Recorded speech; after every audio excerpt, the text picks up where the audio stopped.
샬롬 할렐루야. 마태복음 5장 1절에서 12절. 예수께서 무리를 보시고 산에 올라가 앉으시니 제자들이 나아온지라 입을 열어 가르쳐 이르시되 심령이 가난한 자는 복이 있나니 천국이 그들의 것이며 애통하는 자는 복이 있나니 그들이 위로를 받을 것이며 온유한 자는 복이 있나니 그들이 땅을 기업으로 받을 것이며 의에 줄이고 목마른 자는 복이 있나니 그들이 배부를 것이며 긍휼히 여기는 자는 복이 있나니 그들이 긍휼히 여김을 받을 것이며 마음이 정결한 자는 복이 있나니 그들이 하나님을 볼 것이며 화평하게 하는 자는 복이 있나니 그들이 하나님의 아들이라 일컬음을 받을 것이며 의를 위하여 박해를 받은 자는 복이 있나니 천국이 그들의 것임이라. 나로 말미암아 너희를 욕하고 박해하고 거짓으로 너희를 거슬러 모든 악한 말을 할 때에는 너희에게 복이 있나니 기뻐하고 즐거워하라. 하늘에서 너희의 상이 큼이라. 너희 전에 있던 선지자들도 이같이 박해하였느니라. 아멘. 팔복 세 번째입니다. 세 번째, 온유한 자에게 임하는 축복에 대해 증거하도록 하겠습니다. 첫째, 영적인 온유는 부드럽고 온화한 가운데 덕이 있는 것입니다. 마태복음 5장 5절에 온유한 자는 복이 있나니 저희가 땅을 기업으로 받을 것이며 말씀했습니다. 사전의 온유에 대해서는 인품이 온화하고 순함, 온유는 부드럽고 유순함, 온유는 따뜻하고 부드러운 느낌이 듬이라고 정의하고 있습니다. 일반적으로 세상 사람들도 내성적이거나 소심한 성품이라서 혹은 좀 지혜가 없고 바보스러워서 성낼 줄 모르는 사람을 온유하다라고 표현하기도 합니다. 그러나 하나님께서 말씀하시는 영적인 온유함은 이런 것이 아니라 부드럽고 온화한 마음에 겸하여 덕이 있는 것을 말합니다. 마치 무더운 여름 햇볕 가운데 아름드리 큰 나무가 많은 사람들에게 쉴 만한 그늘을 제공하듯이 모든 사람을 포용할 수 있고 많은 사람이 깃들여 쉴 수 있는 마음입니다. 또한 솜털같이 부드럽고 포근한 마음을 말합니다. 단단한 쇠에다가 돌을 던진다면 새소리가 나는 것이고 유리에다가 돌을 던지면 요란한 소리와 함께 유리는 깨어집니다. 이런 것처럼 교만과 자기중심적인 마음으로 가득 찬 사람은 자신의 마음에 맞지 않는 상황이 되면 쇳소리처럼 요란하고 거친 반응이 나오지요. 그러나 손뭉치에는 아무리 돌을 던지고 막대기로 찌른다 해도 소리가 나지 않으며 그저 폭 감싸 버립니다. 온유한 사람은 이러한 솜털 같은 마음을 이룸으로써 아무와도 걸림이 되지 않고 어떤 상황에서도 모든 사람과 더불어 화평할 수가 있는 거지요. 자기 생각과 교양에 맞지 않는 사람도 능히 품어줄 수가 있으며 매사에 모든 것을 악으로 판단하거나 정죄하지 않습니다. 어떤 상황에서도 상대를 감싸주고 상대의 입장에서 이해해버리며 겸손한 마음으로 섬겨줍니다. 다른 사람에 대해 불편하게 생각하지도 않고 자신의 불편함을 주지도 않으며 아무리 믿음이 연약하고 악을 바라는 사람이라 해도 외면하지 않고 끝까지 그가 변화될 것을 기다려줍니다. 상대가 더 잘할 수 있는 길을 알아서 그러한 길로 이끌어주고 도와주는 것이지요. 또한 입술의 말도 요란하게 떠들고 다투며 들레는 것이 아니라 부드럽고 잔잔하며 많은 말들을 허탄하게 하는 것이 아니라 꼭 필요한 진리의 말을 합니다. 자신을 미워하고 욕하는 사람도 이해해 버리므로 감정을 품거나 상처받지 않으며 또 지적을 받을 때 불편한 마음이 되는 것이 아니라 그대로 수용할 수가 있습니다. 이런 마음이 되기 위해서는 열심히 마음밭을 개간해야 합니다. 성경에 보면 사람의 마음을 밭에 비유하는데 마치 거친 밭에서 가시를 뽑아내고 돌을 골라내어 옥토밭이 되도록 경작해 나가는 것처럼 사람의 마음에서 미움이나 시기, 질투, 다툼, 판단, 정죄 등 악을 벗어버리면 온유한 마음을 이룰 수가 있는 것입니다. 성경에 보면 하나님께서 특별히 온유함을 칭찬하신 사람이 나오는데 바로 모세였지요.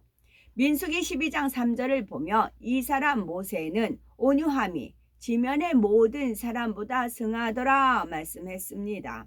모세는 이스라엘 백성들을 이끌고 출애굽하여 40년 동안 가나안 땅으로 인도하는 과정에서 힘들고 어려운 상황들을 많이 겪었습니다. 출애굽한 이스라엘 백성들은 장정만 해도 60만이 되었으니 이 무리를 다 품고 험난한 광야길을 가는 동안 얼마나 많은 일들이 있었겠습니까? 하나님께서 모세와 함께 하심으로 나타내 주신 수많은 기사와 수많은 표적을 보면서도 악한 백성들은 어려움을 만날 때마다 모세에게 갖은 원망과 불평을 늘어놓았지요. 심지어 자신들이 당하는 고난이 모세의 탓이라 하며 모세를 돌로 치고자 할 때도 있었습니다. 이런 백성들과 함께 40년이나 거하면서 그들을 가르치고 진리로 인도할 수 있었다는 것은 모세가 얼마나 온유했는지를 나타내는 거지요.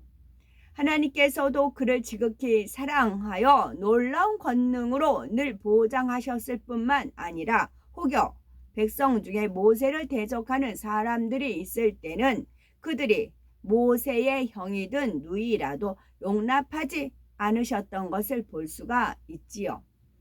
두 번째 영적인 온유는 진리 안에서의 강하고 담대함과 충성이 겸해져 있는 것입니다. 영적인 온유함을 이룬 사람이라면 그 마음이 옥토를 이룬 것이라 했는데 옥토에는 무엇을 심어도 신속히 열매를 맺을 수가 있습니다. 신속하게 성결될 수 있을 뿐만 아니라 기름진 땅에서 풍성한 소출이 나는 것처럼 영적으로 빛의 열매나 사랑장의 열매, 성령의 열매가 맺히기가 쉽지요. 또한 하나님 앞에 기도하고 구하는 것에도 신속히 응답받을 수가 있는 것입니다. 그런데 사람이 보기에는 온유해 보이는데 하나님 앞에서는 그 온유함을 인정받지 못하는 경우가 있습니다. 그 영혼이나 맡은 사명에 있어서 영적인 열매를 맺지 못하는 경우인데 이는 바로 그의 온유함이 영적인 온유함이 아니기 때문입니다. 어떤 사람들은 불편한 일이 있어도 겉으로는 참지만 속으로는 부글부글 끓고 스스로 고통을 받는다거나 억지로 눌러 참다가도 쌓이고 쌓여서 마침내 폭발해 버리는 경우도 있습니다. 또 어떤 사람은 비진리를 보면서도 남과 부딪히기 싫어서 타협하고 우유부단하게 행동하거나 성격적으로 조용하고 유순하기는 하지만 그 마음에 충성하고자 하는 열정이 없는 경우가 있습니다. 사람이 보기에는 온유하다 생각할 수도 있지만 이런 모습들은 영적으로 온유하다 할 수가 없는 것입니다. 모세는 분명 온유한 사람이지만 진리로 가르쳐야 할 때는 엄히 가르치고 백성들이 하나님 앞에 심히 범죄할 때는 진노하여 크게 책망하는 것을 볼 수가 있습니다. 또 민수기 12장 7절에 보면 그는 나의 온 집에 충성됨이라 하여 하나님 나라에 대한 충성과 뜨거운 열정을 하나님 앞에 인정받은 것을 볼 수가 있지요. 예수님의 경우를 보아도 너무나 온유하신 분이시지만 때로는 외식하는 바리새인과 서기관들에 대해서는 독사의 자식들아 하고 강한 어조로 책망하셨습니다. 성전 안에서 장사하고 더럽히는 사람들을 볼 때는 그 상을 엎으시고 노끈으로 채찍을 만들어 짐승들을 쫓아내셨지요. 정녕 온유한 사람은 부드럽고 따뜻한 마음으로 많은 사람을 품을 뿐만 아니라 진리 안에서 필요하다면 누구보다도 강하고 담대한 사람이라는 사실입니다. 세 번째, 온유의 열매를 맺은 사람은 천국에서 넓은 터를 기업으로 받습니다. 이렇게 온유한 열매를 맺은 사람은 땅을 기업으로 받을 것이라고 했는데, 그러면 온유한 자가 받는 기업이란 어떤 땅을 말하는 것일까요? 세상에서 아무리 많은 땅을 얻는다 해도 그것은 영원한 기업이 되지 못하는 것이고 참된 복이라 할 수가 없으므로 땅을 기업으로 받는다는 것은 영원히 없어지지 않는 땅, 곧 천국에서의 땅을 말하는 것입니다. 온유한 사람이 천국에서 땅을 얻는 것은 덕이 있어서 많은 사람의 마음을 얻기 때문입니다. 덕이 있는 사람에게는 많은 사람이 중심에서부터 굴복하고 그 안에 품어지게 되며 덕이 있는 만큼 더 넓은 마음밭이 되고 그것이 곧 영적인 권세가 되지요. 예를 들어 기관장이나 구역장 혹은 주의 종이 덕이 있으면 양떼가 먼저 사모하여 함께 하고자 합니다. 머리된 사람들이 온유하고 덕이 있다면 그만큼 교회는 부흥하게 되는 것이지요. 온유한 사람은 자신이 맡은 구역이나 기관에 불순종하고 악하게 찌르는 사람이 있다 해도 그를 외면하고 소외시키거나 차라리 저 영혼이 없으면 좋겠다라고 생각하지 않습니다. 더 사랑하고 포용하여서 기도해 주면서 어찌하든지 그를 변화시켜 좋은 알곡이 되게 인도하는 것입니다. 이렇게 온유하고 덕스러운 마음에서 나오는 말은 듣는 사람에게 은혜가 되고 듣는 사람에게 힘이 되는 것이지요. 그러니 양떼가 그 입에서 나오는 말을 듣기 사모하는 것이며 그로 인해서 힘을 내어 진리 안에 거할 수가 있는 것이고 믿음이 성장하게 되는 것입니다. 이렇게 많은 사람을 품고 천국으로 인도한 사람은 그만큼 천국에서도 크고 좋은 상급을 받게 되지요. 이런 사람이라면 당연히 천국에서 더 크고 웅장한 저소를 얻게 되며 그 집을 지을 터가 넓어지는 것입니다. 더 많은 덕을 가지고 더 많은 사람을 포용한 만큼 더 큰 땅이 주어지는 것이지요. 그러나 반대로 온유하지 못하고 많은 사람이 깃들이지 못한 마음이 좁은 사람은 천국에서도 넓은 땅을 기업으로 받을 수가 없습니다. 천국에서도 제일 아래 단계인 낙원에 거하는 사람들은 많은 사람들을 품지도 못했고 죄와 악을 버리고 온유함을 이루지 못했으니 땅을 기업으로 받지 못하는 것입니다. 1,000층 이상부터는 집이 있으며 각자의 온유함과 얼마나 덕을 이루고 많은 사람을 포용했는가에 따라 집의 터가 달라지는데 특히 새 예루살렘에 들어간 사람들에게는 영적인 온유함이 온전히 임했으므로 넓은 땅이 있고 땅이 넓은 만큼 집도 크고 아름답게 되지요. 또한 집에 걸맞도록 아름답게 꾸며진 정원이 있고 함께 즐길 수 있는 호수나 수영장, 계곡, 운동장, 무도회장, 동산이나 각종 시설들도 있게 됩니다. 여기에 주님을 플러스 해보세요.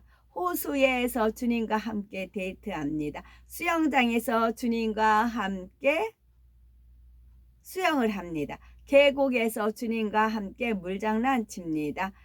운동장에서 주님과 함께 운동을 합니다. 무도회장에서 주님과 함께 춤을 춥니다. 동산에서 주님과 함께 저는 동산에서 주님과 함께 소풍놀이 합니다 하랬더니 주님께서 쎄쎄쎄 합니다. 그래서 자신의 마음 안에 품었던 수많은 사람들과 많은 사랑하는 사람들을 초대하여 마음껏 잔치하고 즐길 수가 있는 것입니다. 이것이 바로 주님께서 약속하신 축복 중에 온유한 자가 받을 복인 것입니다. 끝으로 우리가 천국에 한번 들어간 후에는 내 땅이 너무 좁고 내 집은 너무 작구나 이럴 줄 알았으면 더 온유함을 이루고 더 많은 영혼들을 품어 천국으로 인도할 것을 하고 후회해도 이미 늦고 말지요. 그러니 할 수 있을 동안에 열심히 마음의 성결을 이루고 온유함을 이루어 넓은 땅을 소유해야 하는 것입니다. 오늘날도 하나님께서는 온유한 마음을 가진 사람들을 열심히 찾으십니다. 그래서 많은 영혼을 아버지의 마음으로 품어 구원하고 진리로 인도하도록 사명을 주시고 천국에서 넓은 땅을 기업으로 주시는 것입니다. 우리 모두 온유하고 하나님 앞에 합당한 마음이 되어 하나님께서 기뻐하시는 대로 넓은 땅을 영원한 기업으로 받으시는 축복받은 우리가 되어야 되겠습니다. 아멘.